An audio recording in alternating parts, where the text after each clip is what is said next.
Dans les cas d'espèce, selon les éléments de dossier auxquels vous avez égard, le prévenu Matata Pogno et Augustin est la véritable charnière du détournement de la somme de 115 millions.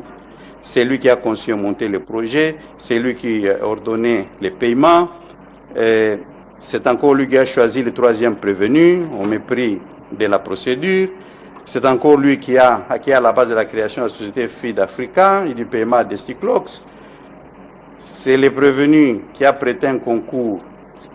Le troisième prévenu, par contre, a prêté un concours indispensable à la sortie des fonds publics, concrétisant les détournements qui en était le but final.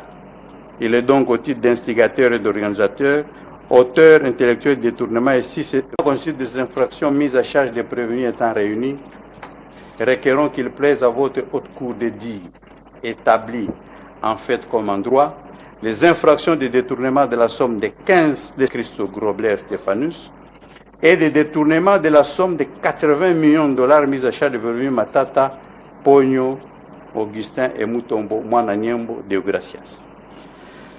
De les condamner par conséquent, chacun à 20 ans de travaux forcés, d'ordonner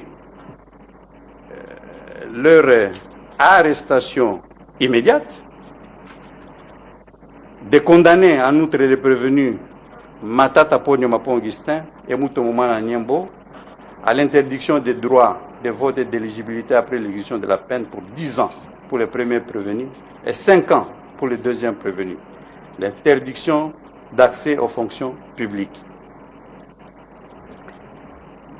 Vous le condamnez aussi à la privation, à la condamnation à la libération conditionnelle et à la réhabilitation.